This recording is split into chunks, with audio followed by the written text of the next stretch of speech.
Grabación número 1. Capítulo 4. Los 5 contra Michelena. Cuando entré a la sala de juntas, encontré a Renata, en su puesto puntual como siempre. Miraba al vacío con una cara nublada por algo más que el fastidio de haber esperado un buen rato. Se puso de pie, me saludó con un beso en la mejilla, cerca de la comisura de los labios, y me ayudó a colocar la agenda en los puestos de las 5 personas que completaban la reunión. A mí me daba remordimiento la leve sacudida sensual que me producía el beso de esa muchacha de 23 años a quien había conocido desde niña, pero por supuesto lo aguardaba con no muy secreto placer y tenía la impresión de que ella lo notaba. Y sin embargo, me daba esa pequeña muestra de agrado físico en calidad de regalo amistoso. Éramos un terreno muy distinto, verdaderos amigos. Nos sentamos y nos servimos café. A Renata se le derramó un poco en el plato y se levantó para buscar una servilleta de papel. Era evidente que estaba muy preocupada. Su actitud normal era ese suelto reposo de un cuerpo espléndido y ágil de deportista y de mujer que baila bien. Estaba embarada y mientras secaba el plato tenía una impresión de expreso fastidio. Otra vez este tipo. Sí, Manuel. Debía haber llegado hace 2 días. Renata vivía en casa de su madre, pero convivía por épocas con un muchacho de familia muy rica. El padre de Hernán era uno de los tipos de quienes no se sabía si habían hecho el dinero a la sombra del narcotráfico de hacía 20 años o si simplemente había aprovechado sus contactos internacionales en época más reciente. Hernán, cosa que al parecer solo sabíamos Renata y yo, había hecho 2 visitas a una de las colonias de refugiados en la cordillera occidental. Las autoridades tenían noticias de los pocos visitantes que recibían los antiguos guerrilleros y sus protegidos de las colonias. Casi todos eran negociantes de alimentos y de suministros de primera necesidad. Hacía años que nadie predicaba ni intentaba el exterminio o la rendición por hambre. De esos últimos reductos de la subversión, tampoco en los últimos tiempos se arriesgaba ninguna partida guerrillera a realizar una salida desde una de las colonias para sorprender a un pueblo desguarnecido, emboscar a una columna militar o volar las torres de conducción de energía o las tuberías de los oleoductos. Las represalias se tomaban de manera implacable y simultánea contra todas las colonias de autodefensa. Eran 4 distintas regiones en las que habían hallado refugio decenas de miles de personas durante la guerra civil. Ráfagas de rockets incendiarios durante un día o 2 era suficiente. La idea de que alguien cumpliera funciones útiles de espionaje para esos comandos guerrilleros siempre en pugna unos contra otros por las eternas fricciones de personalidades y los renovados pruritos teóricos hubiera hecho reír a los expertos de la inteligencia militar, pero el contrato con las colonias se vigilaba con rutinaria discreción. Lo que no toleraban los gobernantes militares, las civiles, en las regiones apartadas, eran una figura retórica del poder que no buscaba conflictos con las otras, era el contrabando. Los suministros a las colonias tenían un arancel convenido que era parte de la paga de los soldados y los oficiales, y Renata se imaginaba lo que le podía ocurrir a un imbécil a quien la tropa sorprendiera en idas y venidas, sin la decente justificación de los negocios de suministros. Hernán, hermético al respecto, debía de tener un motivo distinto para correr el riesgo de atravesar el cordón de vigilancia. Su ansiedad se acentuaba además por la ocasión. Estábamos a 30 de diciembre. Faltaban menos de 48 horas para la venida del Año Nuevo, el siglo nuevo y el milenio nuevo. Nos habíamos quedado en silencio mientras con toda probabilidad nos pasaban las mismas ideas por la mente. No llegamos a volver a hablar, aunque a mí se me ocurría una buena razón para la demora de Hernán. Entró Teresa Abril, la editora de Crónicas Especiales, quien tenía a su cargo el proyecto que íbamos a revisar esa mañana, el prólogo del tercer milenio.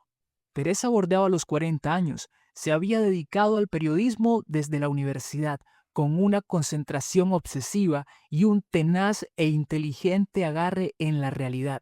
De muchacha muy bella, se presumía que era recasta, no tenía nada de la solterona convencional. Nos saludó con su amabilidad del viejo barrio de Chapinero, sin pretensiones ni reservas, y nos dio a cada uno un ejemplar de su proyecto. Era la versión final del resultado de semanas de trabajo conjunto.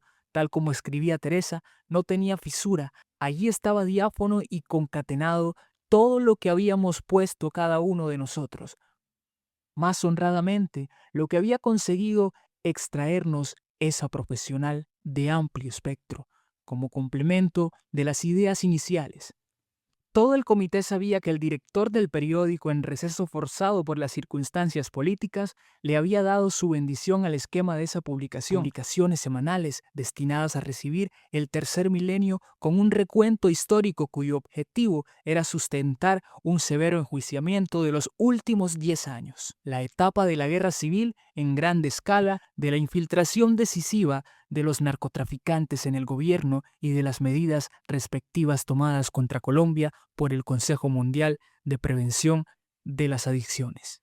Hasta el periódico que iba a publicar esas ediciones semanales tenía un nombre distinto del que habían puesto sus fundadores. Ya había ocurrido una vez, a mediados del siglo, después de una clausura debida a una mano dictatorial, más dura en apariencia, el periódico entonces se había reducido a una tripulación de emergencias para publicar un contenido puramente informativo de lo permitido, y de modestas provocaciones, algunos rasgos del ingenio combativo de los redactores del periódico sustituto de aquella época.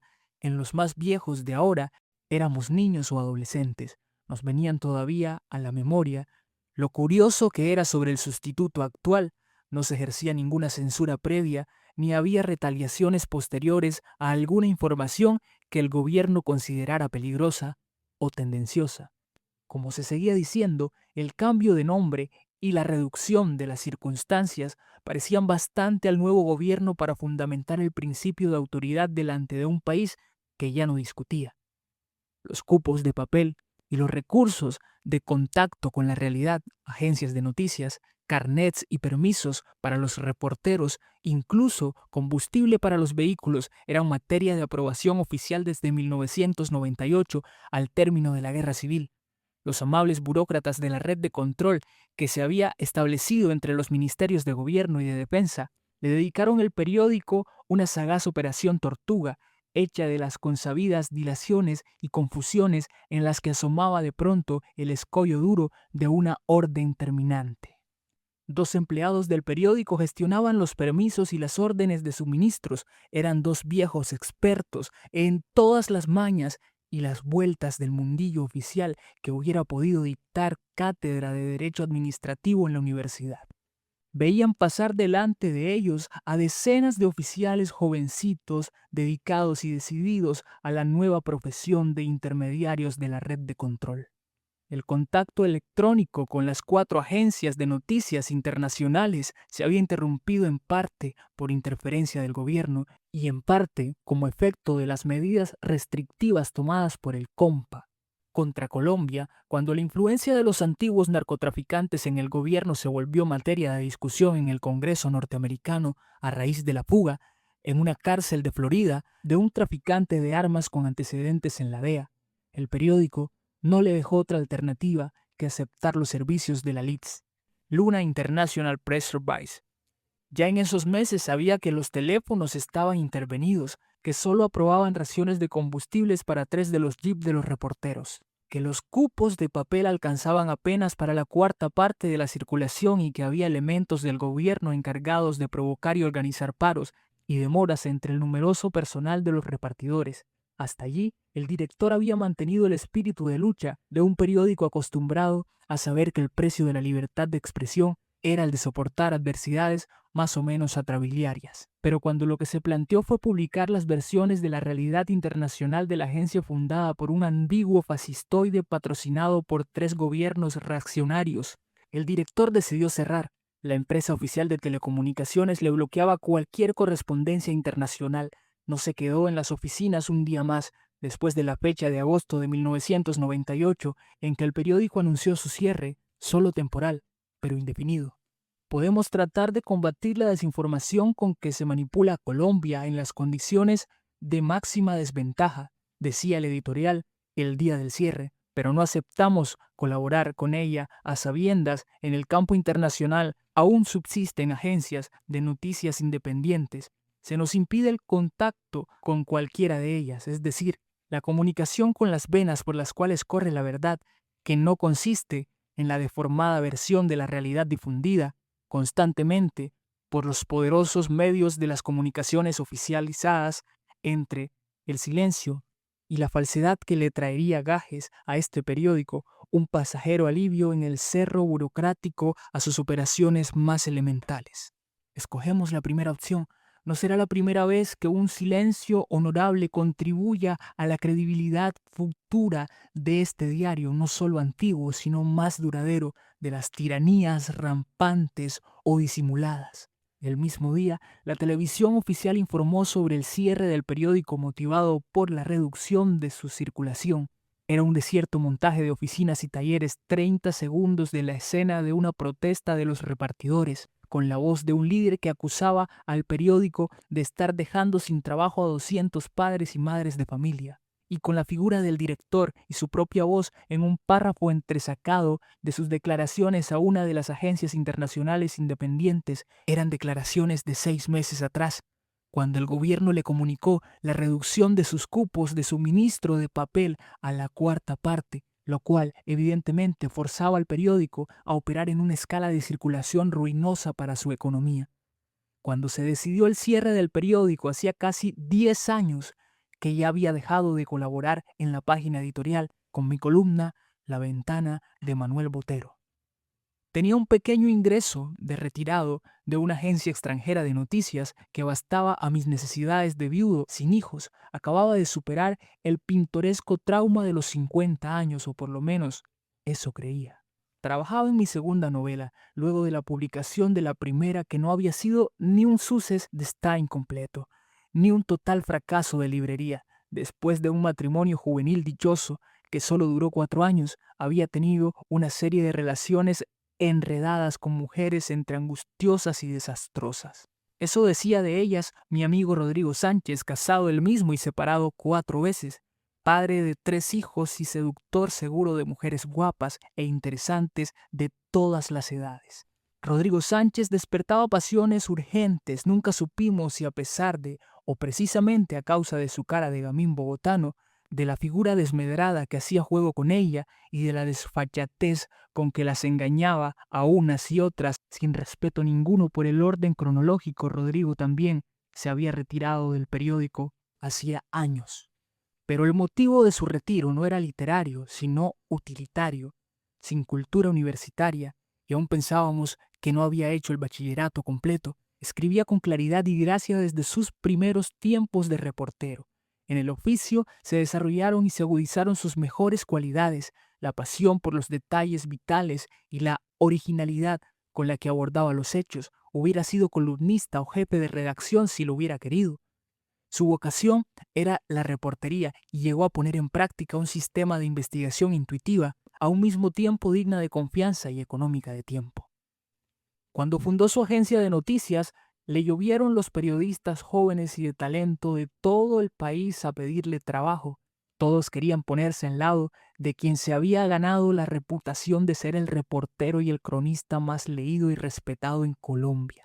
En la época en que los equipos investigativos y los sistemas de información habían respaldado a la genialidad individual, Rodrigo Sánchez, quien se conocía muy bien, decía que él competía con base en su olfato y su instinto de perro callejero. No quiso llevarse a nadie del diario en donde, según dijo sincera y elegantemente, le habían enseñado a escribir y en donde lo sabía todo el mundo.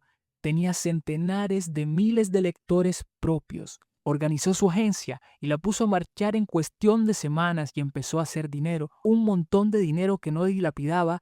Seguía siendo un trabajador de 12 o más horas diarias. El único premio hedonístico que se concedió fue un viaje a Europa por su propia cuenta. Había estado en distintos países del mundo por cuenta del periódico, siempre deprisa, siempre concentrado en el trabajo, sin darse siquiera unas horas para un par de tragos con alguna mujer atractiva. Hecha la calaverada y ya de regreso en Bogotá, a duras penas se permitía un fin de semana en Cartagena cada 6 u 8 meses. Vivía en un sencillo apartamento del centro cerca de su agencia y de la vida real de la ciudad, según decía, y en cuanto a pensiones de alimentos, solo sufragaba los gastos de Mabel, su cuarta esposa divorciada. Las tres anteriores habían sido herederas de familias ricas y en los respectivos juicios de separación, Rodrigo Sánchez dejó claro que si no le recibía sumas compensatorias era por vergüenza profesional. Una mañana, a comienzos de marzo, Rafael Prado me invitó a almorzar en su club por encargo de Rodrigo Sánchez. Se habían encontrado la noche anterior, ya muy tarde, a la única hora en que Rodrigo podía ir a casa del antiguo dirigente liberal. Este estaba en capacidad de gestionar la financiación de un nuevo periódico hecho en las instalaciones del que acababa de clausurarse temporalmente. Un grupo de hombres de negocios de la vieja guardia que se las arreglaba para traer dólares clandestinos al país lo respaldaba.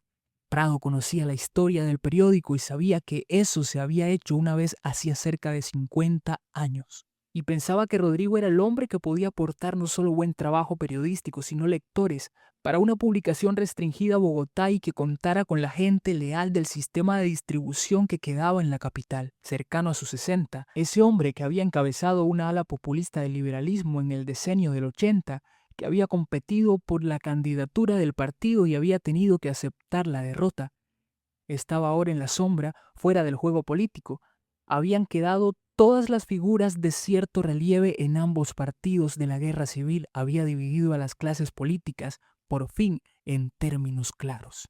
Los políticos y los altos oficiales de las Fuerzas Armadas que rehuían el contacto con los antiguos capos del tráfico de drogas acabaron de retraerse, algunos a sus empresas familiares, sus haciendas o sus profesiones, otros simplemente salieron del Capitolio o de los edificios oficiales al inhóspito asfalto.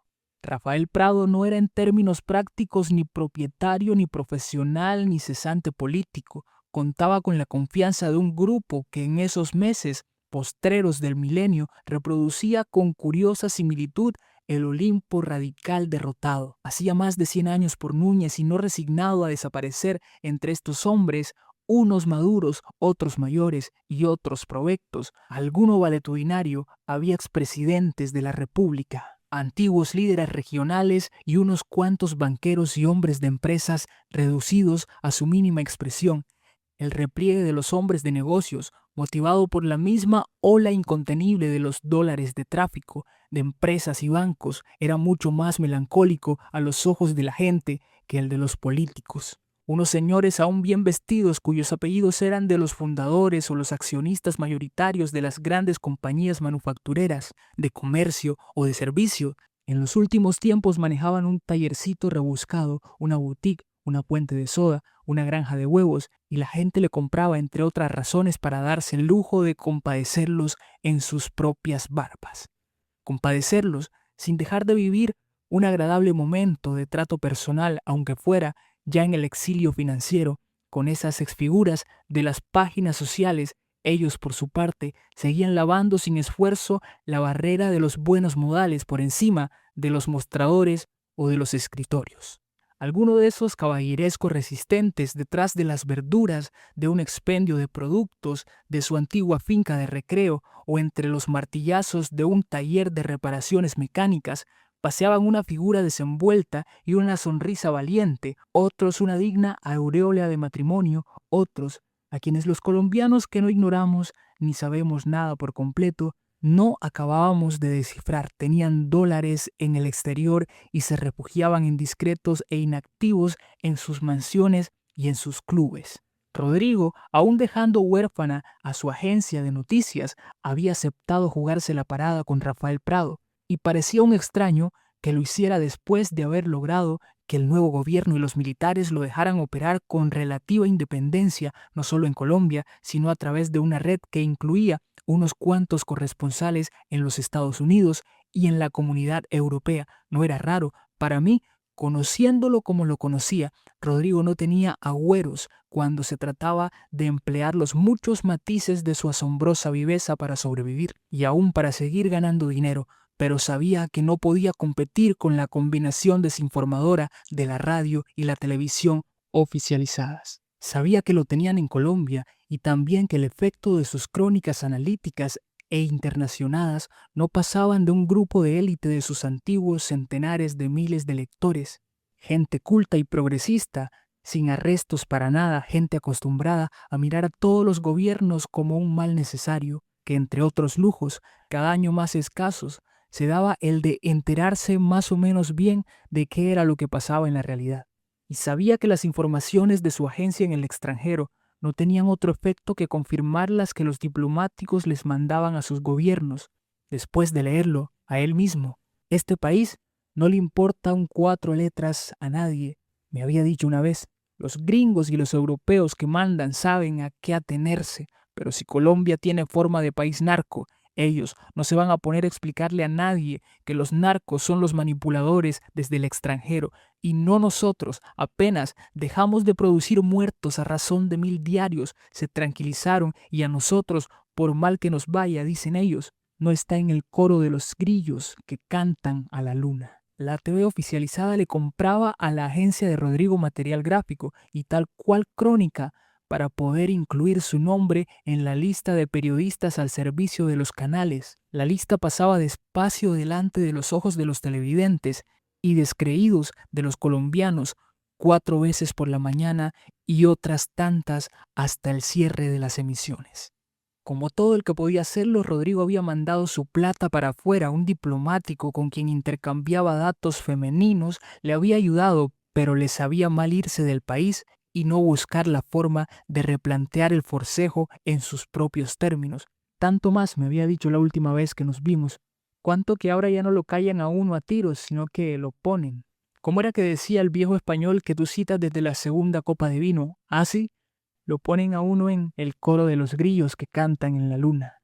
Yo, a las claras, no hubiera podido jurar que Rodrigo se hubiera quedado tan bien si existiera aún el riesgo de la ráfaga de metralleta. Cobarde no era. Y a mí me constaba, pero de lo que estaba seguro, era de que el sistema oficial de supresiones a prueba de aire, de medidas verdaderas y completas canalladas, el juego cabrón sede de la desinformación, como él decía, era una provocación demasiado insolente para ese experto Rodrigo Sánchez. Aún sin otras fuentes podía hacer traducciones simultáneas a la verdad más probable de todas las emisiones de los noticieros oficializados. Los tipos están convencidos de que no tienen sino que ladrar echados, no saben lo bravo que se puede poner un perro callejero cuando le pisan los terrenos. Rodrigo le dijo a Rafael Prado esa misma noche que él se encargaba de buscar a Ángel Claros, el jefe de redacción del periódico, y le dijo que era conveniente que me convencieran a mí, y él no quería poner nuestra amistad en una balanza, ni siquiera con su presencia.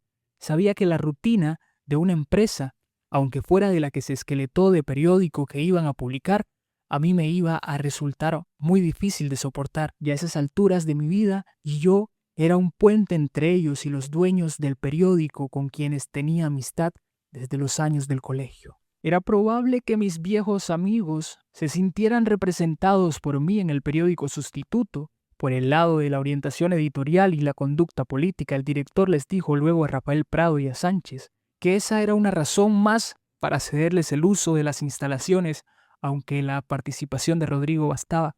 Cuando les sugirió que incluyeran el plan de Teresa Abril y Ángel Claros, ya Rodrigo se había puesto de acuerdo con ambos. Claros era un hombre muy alto, flaco, pálido, de ojos hundidos y taciturno, de costumbre.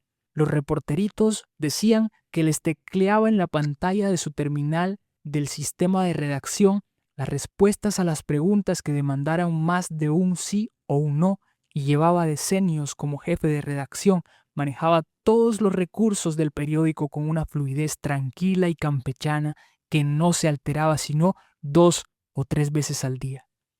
En los casos apurados, en esos momentos, con una furia helada, mandaba llamar al responsable y con 20 palabras lograba que éste entendiera cómo se solucionaba el problema. No importaba si el tipo o la muchacha eran los más torpes, los más atorlodados o los más novatos, o por el contrario, que se tratara de los editores de sección o los redactores rejugados y antiguos, lo oían, se ponían a la tarea y cuando Claros llamaba en la pantalla del nuevo texto y volvía a su actitud atenta y distendida, no habían pasado 10 minutos en general. Los errores que encontraba en las informaciones venían de algo que el redactor había comprendido mal o había omitido entre las instrucciones que se les daba en la junta de redacción a las 9 de la mañana.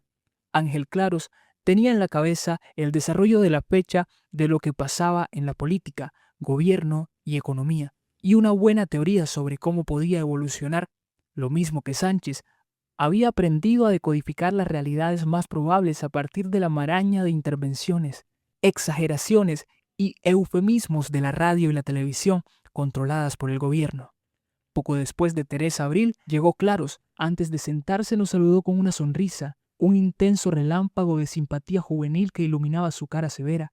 Al minuto ya estaba Rodrigo diciendo los nombres de todos desde la puerta. Entró oloroso de agua de colonia y se sentó en una de las cabeceras. Desde la otra, Teresa comenzó a leer el plan final para lo que llamábamos el prólogo del tercer milenio, que era una serie de fascículos semanales en los que se reseñaba la evolución de distintos aspectos de la vida colombiana entre el año 1981 y el 2001, con la cual comenzaba el tercer milenio 2 días más tarde.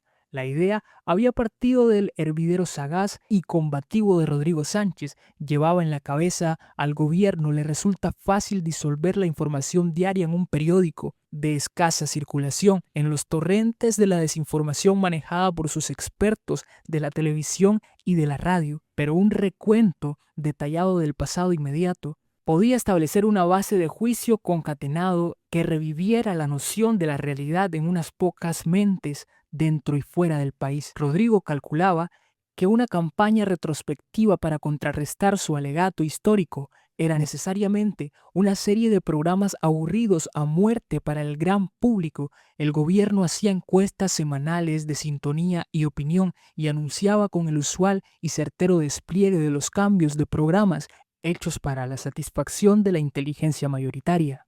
Más que con la astucia de la desinformación, el gobierno establecía su vasta y constante atmósfera de irrealidad con la transmisión incesante de todas las telenovelas sentimentales que se producían en Colombia, Venezuela, Brasil y México, y con las costosas emisiones en directo del fútbol, el ciclismo y el boxeo internacionales, más todos los reinados de belleza, los grandes premios de la canción y los más producidos programas de shows con cantantes, bailarines y humoristas populares. Todas las empresas oficiales o privadas estaban obligadas a tener un auditorio de televisión para los ratos de descanso, poco o nada controlados de sus trabajadores. En las oficinas públicas, las enormes pantallas tridimensionales ocupaban el lugar más visible, y en eventos como el Campeonato Mundial de Fútbol, las horas de los partidos se habían declarado horas cívicas de recreación subsidiada por el Estado. No importaba que a nadie le dedujera de los impuestos todas las cantidades que le costaba la pérdida de tiempo de sus empleados. De todos modos, los estimativos del subsidio recreacional se podían incluir en la declaración de renta y se conseguía alguna reducción del pago total. Teresa, desde la primera conversación con Rodrigo, vio todo el recorrido de la idea dentro del flujo continuo por los canales oficiales. Los flashes de noticia duraban apenas 20 o 30 segundos cada hora y eran obras maestras de penetración del lenguaje demagógico y de la técnica de las imágenes. Se ambientaban con voces levemente aguingadas, interiores confortables y bellos paisajes del presidente mismo, un excelente improvisador con una bella voz de barítono a quien le encantaba hablar 2 veces por semana. Nunca se demoraba más de 2 minutos delante de la pantalla. Su famosa sonrisa hacía sentirse seguros a los colombianos. Una paciente reconstrucción de los hechos políticos documentados por Teresa, escritos por Rodrigo y Teresa, no llegaría a más de unos pocos miles de personas, pero no se disolvería en la mermelada deletérea que difundía el gobierno, porque requería una técnica distinta de los flashes y los minidiscursos para desarmarla. Los flashes de noticias eran por definición mensajes de dichoso optimismo, no podían ser polémicos mientras los expertos de la red de comunicaciones y los de la red de control pensaban qué hacer para no dar mala imagen del cierre del periódico por el gobierno. En esa democracia feliz, conseguiríamos llegar a una minoría de la que algo, en fin de cuentas, apenas un restablecimiento de la conciencia podía esperarse. Esto era mejor que la nada corrompida y bobalicona a la que habían llegado los comunicadores mediotizados. Teresa empezó a leer la segunda parte de su resumen. El plan resumido por Teresa incluía, como cojín de las crónicas históricas, un recuento cultural del cual yo me encargaba y una serie de entrevistas que haría Renata con los personajes que habíamos bautizado las mentes colombianas del tercer milenio. Rodrigo oía leer a Teresa y de vez en cuando se sonreía de gusto con la desnuda precisión de ese estilo que no perdonaba, le hizo una seña y nos explicó. Contamos con la tendencia a rememorar de los lectores para quienes somos un hábito tan arraigado, que ya no importa si nos creen o no nos creen, prefieren no creernos, les hemos costado mucha ansiedad de conciencia en los momentos más duros, pero les vamos a revivir esos momentos. Estuve mirando en el diccionario y lo que tratamos de conseguir se llama involución, porque ¿qué carajos de revolución se va a poder hacer con los viejos entre sus causas? Pero se trata de establecer un enclave de la realidad, de una realidad comprobada o sufrida por ellos en el pasado, y establecerlo, aunque sea en el fondo de las mentes de los últimos lectores que ya no pueden considerarse hijos felices de la era del gran cuento. Rodrigo sonreía y nos miraba con unos ojos vivos y fieros y una cara que de veras tenía algo de esas expresiones súbitas y agudísimas, inteligencia, que tienen las caras de los perros cuando perciben algo desusado. Éramos su equipo, un grupo mínimo y entrado en años. Salvo por la presencia de Renata, a quien yo había seleccionado entre los 4 reporteros jóvenes que eran del resto de la tripulación de emergencia en el periódico sustituto, lo más probable era que no estuviéramos jugándonos la vida. Ya en esta etapa era más fácil mantener una ilusión de acuerdo generalizado con el gobierno con base en la manipulación de los medios que sofocar la noticia de nuestras muertes, nuestras desapariciones o nuestro exilio, pero sabíamos que nos estábamos arriesgando a todas las inclemencias del estado hostil con la publicación del primer fascículo. La burocracia que manejaba los permisos para obtener cosas como un pasaje aéreo nacional, el alojamiento de un sector decente o los varios cupones de racionamiento de la gasolina y de artículos de primera necesidad, recibía instrucciones en cuestión de microsegundos electrónicos a todo lo largo y ancho del país. Estar en desgracia con el gobierno equivalía a no poder satisfacer las necesidades más elementales, sin someterse a la sonriente y sorda resistencia de los empleaditos de ventanilla, a quienes, una vez advertidos, le daban al paria un tratamiento de príncipe cuyo significado ya se conocía. No lograría 1 kilo de arroz, ni 1 galón de gasolina, ni el restablecimiento de servicios como el agua, la electricidad o el teléfono, sino hablando con el funcionario superior cuyo nombre y oficina se apresuraban a indicarle para que presentara su reclamo justificadísimo por una demora en él o la burócrata del servicio, francamente, no se explicaba. El funcionario superior sí le explicaba al reclamante que en ese sector se había presentado un problema financiero que el público estaba resolviendo con el civismo propio de los colombianos por suscripción comunal. Le indicaba una cantidad X normalmente desproporcionada a los medios del reclamante y, si éste le suscribía, solucionaba sus problemas durante 2 o 3 semanas y luego volvía a empezar. Los parias, así se les llamaba, hasta en los cócteles oficiales se quedaron sin fondos, luego se volvían gorrones de sus amigos y luego podían convertir también en parias a sus amigos. Muchos comunicadores de los más escarbadores e intimidantes, de los más intransigentes y agresivos, llegaron a convertirse en parias contagiosos y tuvieron que ir al jerarca de la red de comunicaciones que les había indicado el funcionario superior y hacer su pacto. En cosa de semanas se les volvía a ver bien vestidos, en auto nuevo y en la compañía de prepotentes ganadores de los premios de Academia de las Comunicaciones. Los que decidían no pactar terminaban ganándose la vida como vendedores callejeros de cigarros, solo que ahora los cigarrillos eran los de las marcas nacionales. El país no tenía dólares para traer ni siquiera de contrabando marcas extranjeras y el contrabando, el mercado negro de los cigarrillos racionados, se hacía a la luz del día. Era el negocio de una sobrina del presidente. Había otra solución, también se podía pedir la admisión en las colonias del cultivo de flores. Colombia, a precios bajísimos, exportaba flores al mundo entero. Este era el renglón del comercio internacional que había resistido mejor los embates de las medidas restrictivas del Consejo Mundial de Prevención de las Adicciones. Las flores eran tan baratas y tan bellas que el compa solo exigió que salieran de Colombia todas juntas a un puerto libre en las Islas Vírgenes. Allí se revisaba para asegurarse de que no llevaran nada más y se reexpedían a los países compradores.